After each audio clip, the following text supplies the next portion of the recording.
नमस्ते दोस्तों, जय माँ गंगे। आप सबका स्वागत है आपके अपने चैनल ट्रेडर फ्रॉम हरिद्वार में। दोस्तों, आज की ये वीडियो एजुकेशनल पर्पस के लिए है। ये वीडियो मैं एजुकेशनल पर्पस के लिए बना रहा हूँ और मैं आपको बताने जा रहा हूँ कि आप किस तरीके से BTST ट्रेड लेने चाहिए और किस तरीके से आप BTST ट्रेड लेकर अच्छा मुनाफा कमा सकते हैं। मतलब मैंने तो यही देखा है कि नेक्स्ट डे अच्छी परफॉर्मेंस आ जाती है अगर हम इस स्ट्रेटजी का यूज़ करते हैं। तो इस स्ट्रेटजी के लिए आपको सिंपल प्राइस एक्शन और नीचे RSI लगाना है। RSI में आप 3 लाइनें खींच लीजिए, 60, 50, 40। यहाँ पे अगर आप नोट कीजिए 60, 50, 40, तीनों का कलर आप अपने हिसाब से चेंज कर लीजिए। मुझे ऐसे अच्छे लगते थे तो मैंने ऐसे ही अच्छा इस तरीके से कलर कर रखे हैं अपने RSI के। तो अब इसके बाद आपको सिंपल करना क्या है? करना आपको यह है कि सबसे पहले जो मैंने ऑब्ज़र्व किया है कि ये जो काम करते हैं ये जो स्ट्रेटजी काम करती है ये निफ्टी 50 के शेयरों में ही काम करती है और फ्यूचर के जो शेयर निफ्टी 50 में सारे शेयर फ्यूचर के हैं तो उसमें ज़्यादा काम करती है। उसमें से भी जो लोग फ्यूचर में काम करते हैं उन्हें पता है कि ट्रेडर किन स्टॉक को ज़्यादा पसंद करते हैं, जिनमें ज़्यादा हाई वॉल्यूम रहता है, लिक्विडिटी भी अच्छी रहती है, तो वो शेयरों में ही काम आप इसमें करें। तो मैं आप अपनी स्ट्रेटजी आपके सामने प्रस्तुत करता हूँ कि किस तरीके से ये स्ट्रेटजी वर्क करती है।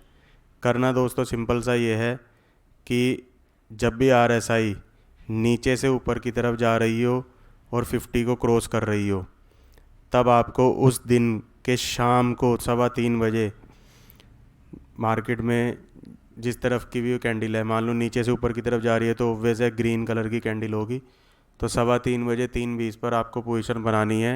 BTST आप कैश में खरीद सकते हैं, फ्यूचर भी ले सकते हैं या ऑप्शन से भी जा सकते हैं। ऑप्शन में बस दिक्कत आपको ये लगेगी थोड़ी सी कि अगर वो कैंडल का साइज़ बड़ा हुआ, जैसे कल के दिन DLF के साइज़ था जो 4% था, तो 4% जिस दिन बढ़ा होगा तो कॉल का रेट भी 100-200% बढ़ा हुआ होगा, तो आपको लेने में थोड़ा डर लगेगा। लेकिन डर के आगे जीत है दोस्तों, तो मैं बोलूँगा कि आप उसको भी ले सकते हो।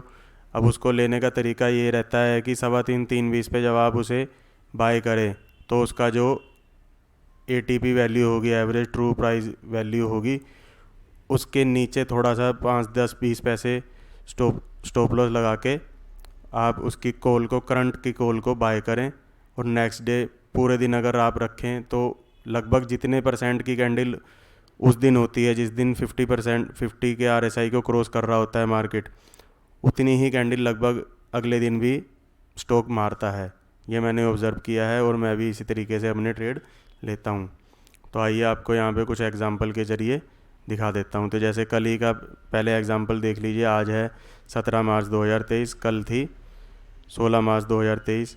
तो निफ्टी कहीं से भी DLF कहीं से भी आ रहा था, नीचे से एक सपोर्ट एरिया था, ये देखिए सपोर्ट एरिया था। उसके बाद से ये यहाँ से ऊपर की तरफ चला।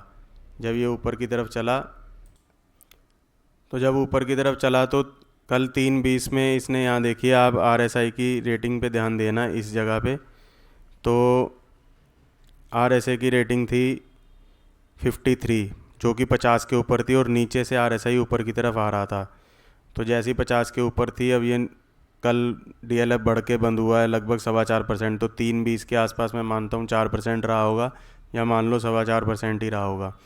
तो आपको इसकी 360 की ही कॉल ख़रीदनी थी। बढ़ी हुई होगी ऑब्वियस है, जब वो 4% बढ़ा हुआ था तो कॉल भी काफ़ी बढ़ी हुई होगी। और मैंने आपको बताया कि 3:20-25 पे आपको उसको प्लस करना है, और प्लस करने के तुरंत बाद जो उसका एवरेज का स्टॉप लॉस है वो आपको दिमाग में रखना है। उस दिन आप नोट करके चले जाना। नेक्स्ट डे शाम तक का अगर आप वेट करते हैं तो पूरा उसी दिन, उसके अगले दिन जितनी परसेंटेज की ये कैंडल थी, जैसे 4% की थी, तो आज भी देखिए लगभग 3.25-4% तो अभी आपको शो कर रहा है। और अगर आप बिल्कुल हाई तक देखेंगे तो 4% यहाँ बैठ जाएगा। या अपने हिसाब से जितने का आपका स्टॉप लॉस बैठ रहा है, लगभग 1:1 का या 1:2 का रेशियो अगर आपका बैठ रहा है, मान लो कॉल का रेट आपका चल रहा है 10 रुपये और ATP थी 7 रुपये, तो 3 रुपये का आपका स्टॉप लॉस बैठा, तो नेक्स्ट डे आप 16 रुपये पर उसे बेच दीजिए, या 10 रुपये पे आपने ख़रीदी है तो 1:1 भी अगर आपने करना है तो 13 रुपये पर उसे सेल कर दीजिए। इस तरीके से आप BTST कर सकते हैं। अब ये तो आजकल का ही एग्जांपल है, मैं आपको और जगह पे भी दिखाता हूँ कि शॉर्ट में भी ये काम करता है और प्लस में भी काम करता है। अब इस एरिया में अगर आप देखेंगे, रोज़ आपको ट्रैक करना है, तो इस कैंडल में RSI था 50, यहाँ आपको काम नहीं करना था। 50.68 था, यहाँ आपको काम नहीं करना था।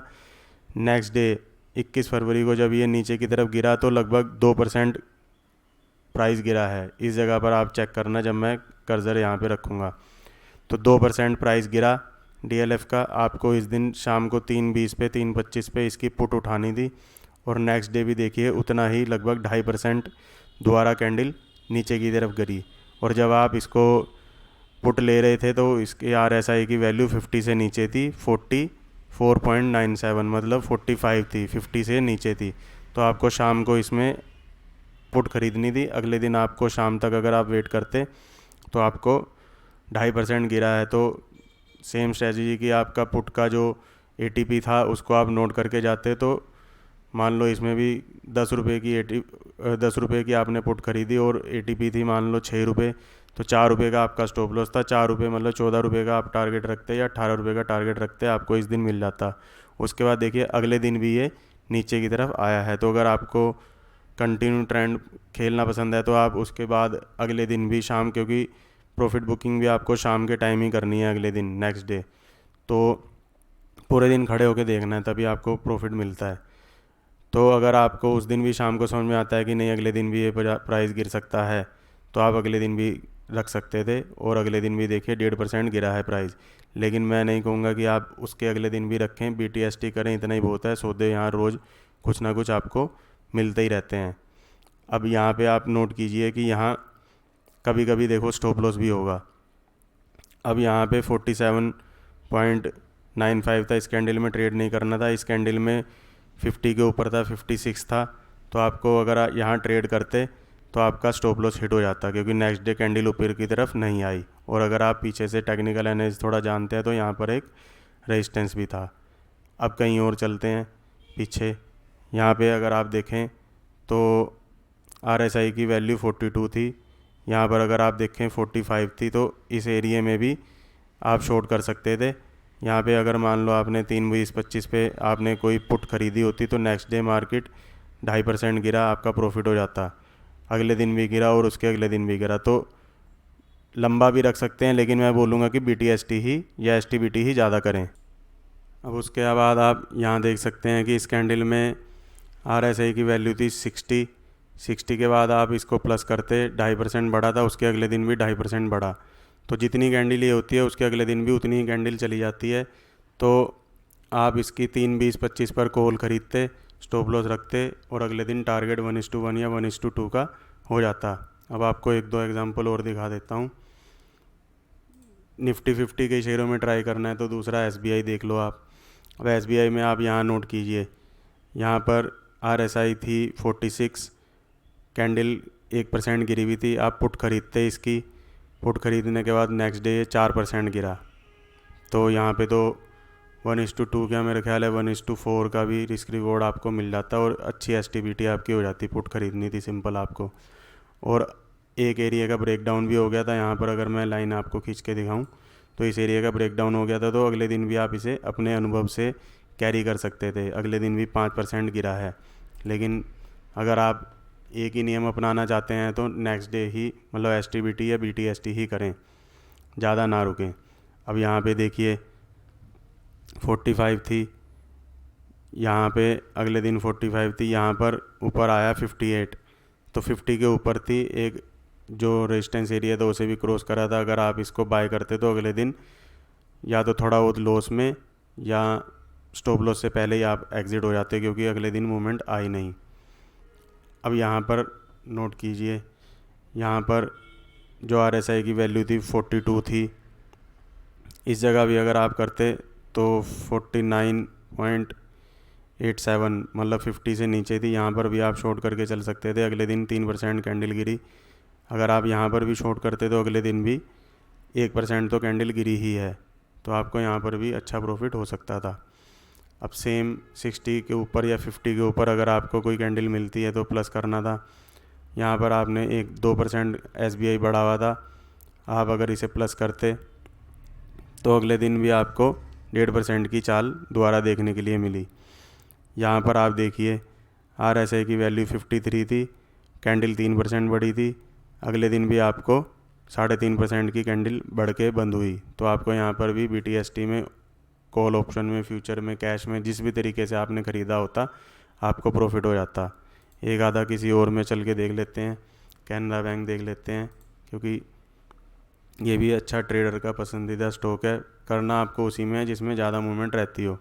अब यहाँ पे आप देखो, यहाँ पर इसने 50 को क्रॉस करा, लगभग 50 को क्रॉस करा, और अगले दिन भी 5% की मूव आ गई कैनरा बैंक में, तो आपका अच्छा BTST ट्रेड हो जाता। अब इस जगह पर आपके देखिए, आप 45 था, 50 के नीचे था, कैंडल 3% माइनस हुई, नेक्स्ट डे आप 1-1.5%, 1%, पौना परसेंट माइनस हुआ। तो यहाँ पर आपको कुछ ना कुछ तो प्रॉफिट ज़रूर मिलता, 1:1 नहीं मिलता तो थोड़ा बहुत मिल जाता शाम तक, है ना।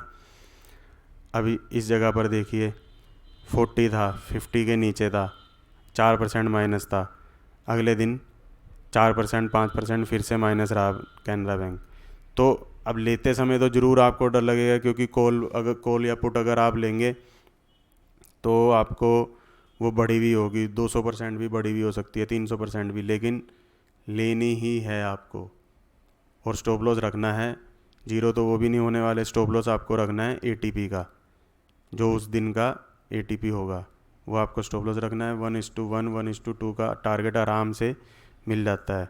अब यहाँ पे आप चेक कीजिए, 52 था, 50 को क्रॉस किया हुआ था, आपको प्लस करना था, कैंडल बढ़ी हुई थी 3%, अगले दिन भी ये 1.5% बढ़ी है, और अगर हाई तक देखते तो 2 से 2.25% ये बढ़ी ही होगी अवश्य ही।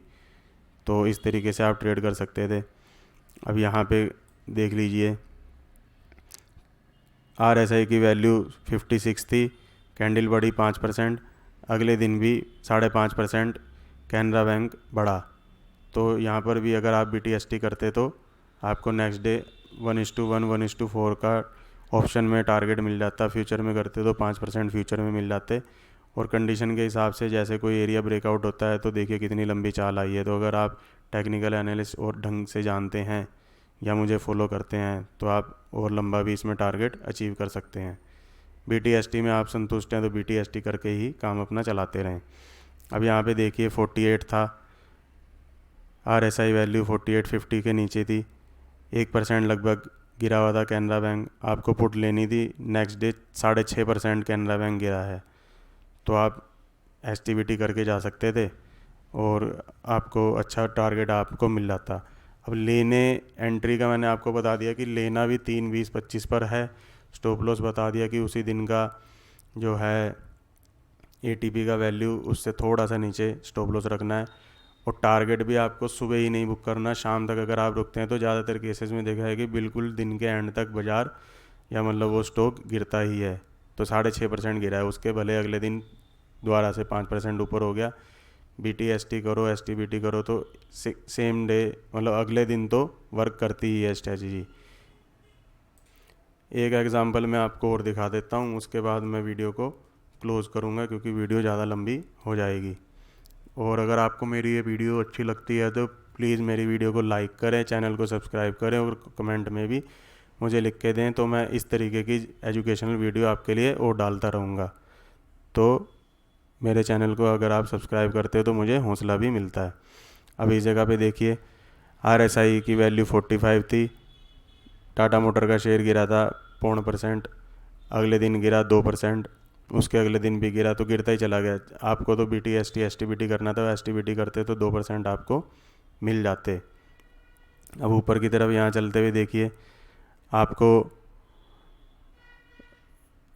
52 था RSI की वैल्यू, कैंडल ग्रीन थी, नेक्स्ट डे 4% लगभग 3.5% टाटा मोटर भागा, तो यहाँ पर भी आपको अच्छे पैसे बन सकते थे।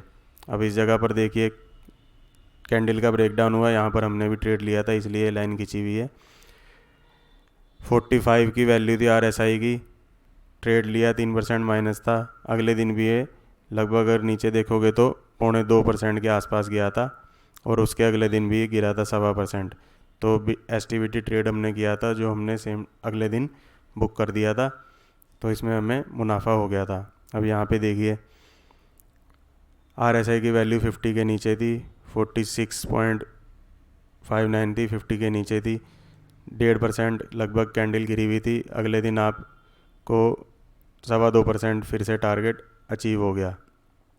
कहीं और देख लीजिए, यहाँ का शायद मैंने आपको बता ही दिया है। कहीं और देख लीजिए, यहाँ पर ग्रीन कैंडल 59 थी, फिर ऊपर आ गई, है ना। तो कभी कभी स्टॉप लॉस लगे, जैसे इस जगह पर आपका स्टॉप लॉस लगता, कैंडल ग्रीन थी, 50 के ऊपर था, 58 था, आप यहाँ रखते तो स्टॉप लॉस लगता, या तो एट पार आप एग्ज़िट हो जाते। तो इस तरीके से आप दोस्तों STBT BTST ट्रेड कर सकते हैं। ज़्यादातर मौक़ों पर मैंने देखा है कि ये 10 में से 8 बार 7 बार तो अवश्य चलती है, 2-3 बार स्टॉप लॉस हो ही जाते हैं। और अगर इतनी 10 में से 7 बार 8 बार अगर कोई स्ट्रेटजी वर्क करती है तो उस पर आपको काम अवश्य करना चाहिए।